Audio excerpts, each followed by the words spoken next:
Jail വകുപ്പിനെ സംബന്ധിച്ചും അതുപോലെ പോലീസിൽ എറണാകുളം നോർത്ത് പോലീസ് സ്റ്റേഷനിൽ നടന്ന ഒരു ക്രൂരമായ സംഭവത്തെ സംബന്ധിച്ചുമുള്ള റിപ്പോർട്ടുകൾ പുറത്ത് വന്നിട്ട് അധികം നേരമായില്ല. അതിൽ ജയിൽ വകുപ്പിൽ 2014-15 വർഷം 2013 അവസാനം മുതൽ ഞാൻ ജയിൽ DGPയുടെ ചാർജിലായിരുന്ന സമയത്ത് ഈ ആരോപിതനായ ഉദ്യോഗസ്ഥനെതിരെ 2 പ്രാവശ്യം നടപടിയെടുത്തിരുന്നതായിരുന്നു. അതിലൊരു പ്രാവശ്യം TP കേസ് പ്രതികളെ വിയ്യൂർ ജയിലിലേക്കാണ് റിമാൻഡ് ചെയ്തിരുന്നത്. അന്ന് ഈ ഉദ്യോഗസ്ഥൻ വിനോദ് കുമാർ അവിടെ നിന്ന് മുങ്ങി. അവിടെ അസിസ്റ്റന്റ് സൂപ്രണ്ടിനെ കൊണ്ട് എനിക്ക് കാര്യങ്ങൾ നടത്തേണ്ടി വന്നു. അങ്ങനെ അതിനെതിരെ ഒരു റിപ്പോർട്ട് കൊടുത്തിരുന്നു.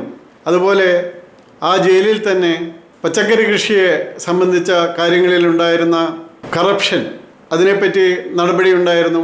ഏതായാലും എൻ്റെ ഓർമ്മയിൽ 2 പ്രാവശ്യം സസ്പെൻഷനിലായിരുന്നു. അതുകൊണ്ട് എനിക്ക് വിനോദ് കുമാർ ഒരു ചെറിയ പണി തന്നു. അതെന്താണെന്ന് വെച്ചാൽ, ഒരു ദിവസം എനിക്ക് ന്യൂനപക്ഷ കമ്മീഷനിൽ നിന്നും ഒരു നോട്ടീസ് വന്നു. അതായത് ഈ വിനോദ് കുമാറിനെ ഞാൻ പ്രസിഡന്റ് പോലീസ് മെഡലിന് റെക്കമെൻഡ് ചെയ്തിട്ടില്ല എന്ന് പറഞ്ഞ്. അപ്പം ഞാൻ ചോദിച്ചു, എങ്ങനെയാണ് വിനോദ് കുമാറിനെ പ്രസിഡന്റ് പോലീസ് മെഡലിന് റെക്കമെൻഡ് ചെയ്യാത്തതിൻ്റെ പേരിൽ ന്യൂനപക്ഷ കമ്മീഷൻ നോട്ടീസ് അയക്കുന്നത്? അപ്പോൾ അതുകൊണ്ട് നോക്കിയപ്പോഴാണ് അറിയുന്നത്, വിനോദ് കുമാർ എന്ന് നമ്മൾ സാധാരണ കരുതുന്നത് ആ സമുദായത്തിൽ നിന്നല്ല, പക്ഷേ നമ്മൾ പ്രതീക്ഷിക്കാത്തൊരു സമുദായത്തിൽ നിന്ന് ഉള്ള ആളാണ്. അപ്പോൾ അതിനെപ്പറ്റി കൂടുതൽ അന്വേഷണം നടത്തിയപ്പോഴാണ് മണ്ണഞ്ചേരി ഭാഗത്തു നിന്നുള്ള ഒരു ഖാദറുടെ മകനാണ് എന്നൊക്കെ മനസ്സിലാകുന്നത്. അപ്പോൾ അത് ഞാൻ പറഞ്ഞു വന്നത് വേറൊന്നുമല്ല, മതപരമായ യാതൊരു കാര്യങ്ങളും നോക്കിയല്ല നടപടിയെടുത്തിരുന്നത്. അയാളുടെ നടപടി ദോഷം കൊണ്ടെടുത്ത നടപടിയായിരുന്നു. ഞാൻ അപ്പോഴൊന്നും അയാൾ ഏത് മതക്കാരനാണെന്ന് ഞാൻ നോക്കിയിട്ടല്ല നടപടിയെടുത്തിരുന്നത്. ഏതായാലും ഇപ്പോൾ അയാളുടെ ചരിത്രങ്ങൾ കൃത്യമായിട്ട് പുറത്തു വന്നതിൽ എനിക്ക് തോന്നുന്നു, അന്ന് തുടങ്ങി വെച്ച കാര്യങ്ങൾ ശരിയായിട്ട് നടപ്പാക്കിയിരുന്നെങ്കിൽ തീർച്ചയായിട്ടും ഇത്രയും വലിയ അഴിമതികളിലേക്ക് ഒരു ജയിലിലെ DIG ജയിൽ പുള്ളികളിൽ നിന്നും ഇങ്ങനെ പണം വാങ്ങുക എന്ന് പറഞ്ഞാൽ അത് അക്ഷന്തിമമായ കുറ്റമായി തന്നെ കണക്കാക്കണം. കാരണം അവർ ശിക്ഷിക്കപ്പെട്ട് ജയിലിൽ വന്നു കിടക്കുകയാണ്.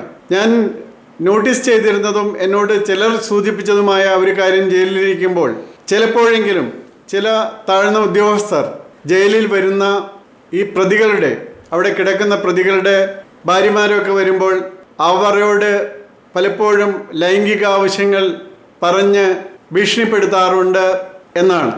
അങ്ങനെയും നടത്തുന്ന മ്ലേച്ഛന്മാർ വളരെയുണ്ട്. അപ്പോൾ അത് എല്ലാം നിർത്തലാക്കി അങ്ങനെയുള്ള ശ്രദ്ധയിൽപ്പെടുന്ന എല്ലാവരുടെ പേരിൽ നടപടിയെടുത്ത് അതെല്ലാം ഇല്ലാതാക്കി, അങ്ങനെ വളരെ നല്ല രീതിയിലാണ് ജയിൽ സംവിധാനം പോയിരുന്നത്. അതിന് കർശനമായിട്ട് നമ്മൾ ജയിലുകളിൽ പോകണം, ആ ജയിലുകളുടെ ഉള്ളിൽ പോകണം. അതുപോലെ പരാതികളൊക്കെ പരമാവധി നന്നായിട്ട് തന്നെ അന്വേഷിക്കണം. കാരണം ജയിലിൽ ആയിക്കഴിഞ്ഞാൽ അവരുടെ മറ്റു കാര്യങ്ങളെല്ലാം പരമാവധി നല്ല രീതിയിൽ ശ്രദ്ധിക്കേണ്ടത്, പ്രത്യേകിച്ച് ഒരു പക്ഷഭേദവുമില്ലാതെ എല്ലാ പ്രതികൾക്കും ഒരേ രീതിയിലുള്ള ട്രീറ്റ്മെൻറ്റ് കൊടുക്കേണ്ടത് അത് ഒരു പൊതുവായ നിയമമാണ്. അതനുസരിച്ചായിരിക്കണം ജയിലിലെ നടപടികൾ ഉണ്ടാകേണ്ടത്. ഏതായാലും അന്ന് തുടങ്ങി വെച്ച നടപടികളിൽ ഉൾപ്പെട്ട ഉദ്യോഗസ്ഥൻ ഇത്രയും ഭീകരമായ അഴിമതി, അതും പരസ്യമായിട്ട്, അതിൽ ഏറ്റവും അത്ഭുതം കൊടിസുനി പോലെ ഇപ്പോഴത്തെ ഭരണകക്ഷിക്ക് വളരെ താല്പര്യമുള്ള ആളുകളിൽ നിന്ന് പോലും പണം വാങ്ങാൻ പ്രാപ്തനായി എന്ന് പറയുമ്പോഴാണ് അതിൻ്റെ എന്താണ് പറയുന്നത്, അത്ഭുതം വർദ്ധിക്കുന്നത്. എങ്ങനെയാണ് ഇതൊക്കെ ഇവർക്ക് സാധിക്കുന്നത്? കാരണം കൊടിസുനിക്കുള്ള സ്വാധീനം നമ്മൾ കണ്ടതാണ്. എത്ര മർഡർ കേസിലെ പ്രതിയാണ് അയാൾ. എനിക്ക് തന്നെ ഇപ്പോൾ ഓർമ്മയുള്ളത് ഫസൽ മർഡർ കേസ്, അതുപോലെ ന്യൂമാഹിയിലെ double murder case, TP murder case, ഇതുപോലെ നിരവധി മർഡർ കേസുകളിലെ പ്രതിയാണ്. സ്വർണം പൊട്ടിക്കൽ കേസിലെ അവിടുത്തെ ജയിലിൽ ഇരുന്ന് കൺട്രോൾ ചെയ്ത ആളാണ്. അങ്ങനെയെല്ലാമുള്ള സുനിയുടെ അമ്മയിൽ നിന്ന് പോലും പണം വാങ്ങാനായിട്ട് സാധിച്ചു എന്ന് പറയുന്നത് വളരെ അത്ഭുതം ഉളവാക്കുന്ന ഒരു കാര്യമാണ്. ഏതായാലും വിജിലൻസിൻ്റെ നടപടികളും അതോടൊപ്പം ഉണ്ടാകുന്ന മറ്റ് കേസുകളും കൃത്യമായി പോകുമെന്ന് പ്രതീക്ഷിക്കുന്നു. ഇതോടൊപ്പം കണ്ടതാണ് 2024 പ്രതാപ് ചന്ദ്രൻ എന്ന് പറയുന്ന ഒരു സർക്കിൾ ഇൻസ്പെക്ടർ എറണാകുളം ജില്ലാ നോർത്ത് പോലീസ് സ്റ്റേഷൻ്റെ SHO ആയിട്ട് പ്രവർത്തിക്കുന്ന സമയം ഒരു യുവതിയോട് തികച്ചും മോശമായി പെരുമാറുന്നത്. അത് ക്യാമറ അത് എന്താണ് ക്യാമറയിലുണ്ടായിരുന്നത് കൊടുക്കാനായിട്ട് ഇത്ര വിമുഖതയുണ്ടായത്? റൈറ്റ് ടു ഇൻഫർമേഷൻ അനുസരിച്ച് കൊടുക്കേണ്ട സാധനങ്ങളാണ് അതെല്ലാം. അതിന് ഒരാൾക്ക് ഹൈക്കോടതി വരെ പോകേണ്ടി വന്നു എന്ന് പറയുന്നത് തന്നെ ഒരു തെറ്റായ സന്ദേശം നൽകുകയാണ്. വാസ്തവത്തിൽ ഇതിൻ്റെ എല്ലാം റെക്കോർഡിങ്സ് അതാത് സമയത്ത് സുപ്പീരിയർ ഓഫീസേഴ്സ് കുറച്ച് പേര് അറിയെങ്കിലും ചെയ്യുകയാണെങ്കിൽ, അതാത് സമയം നടപടിയെടുക്കുകയാണെങ്കിൽ, ഇത്തരം ക്രൂരകൃത്യങ്ങൾ നടത്തുന്നവരെ അതാത് സമയം കൃത്യമായ ശിക്ഷാ നടപടിയെടുത്ത് നിയന്ത്രിക്കുകയാണെങ്കിൽ പോലീസിന് ആകെ കളങ്കമുണ്ടാക്കുന്ന ഇത്തരം പേരെ പോലീസ് സേനയിൽ നിന്ന് പുറത്താക്കാൻ സാധിക്കും. തികച്ചും വളരെ ക്രൂരവും പോലീസിനെ ആകെ മോശപ്പെടുത്തുന്നതുമായ നടപടിയാണ് പ്രതാപചന്ദ്രനിൽ നിന്ന് ഉണ്ടായത്.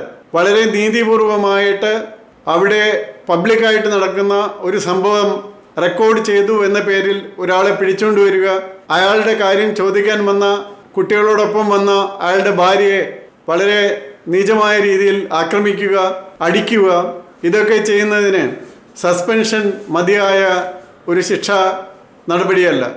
തീർച്ചയായിട്ടും ക്രിമിനൽ കേസ് കൂടി എടുക്കേണ്ടതാണ്. മാത്രമല്ല, ഇത്തരം എലമെൻറ്റ്സ് പോലീസ് സേനയിൽ തുടരുന്നില്ല എന്ന് ഉറപ്പാക്കേണ്ടതാണ്. കാരണം 90% പോലീസ് ഉദ്യോഗസ്ഥരും ജീവൻ പണയം വെച്ചും നാട്ടുകാരെ സേവിക്കുമ്പോൾ അതിലുണ്ടാകുന്ന ഇത്തരം വിഷവിത്തുകളെ അതാത് സമയം എടുത്ത് പുറത്താക്കുക എന്നുള്ളത് വളരെ ആവശ്യമായ കാര്യമാണ്. അങ്ങനെയേ പോലീസിനെ നന്നാക്കാൻ സാധിക്കുകയുള്ളൂ. ഒന്ന്, ഇത്തരം ക്രിമിനൽ എലമെൻറ്റ്സ് പോലീസിൽ നിന്നും പുറത്താകണം. 2, മറ്റ് ഉള്ളവർക്ക് ഇതൊരു മാതൃകയായ സന്ദേശം നൽകണം. അതിനുകൂടി പോലീസ് സംവിധാനം പ്രവർത്തിക്കും എന്ന് പ്രതീക്ഷിക്കുന്നു.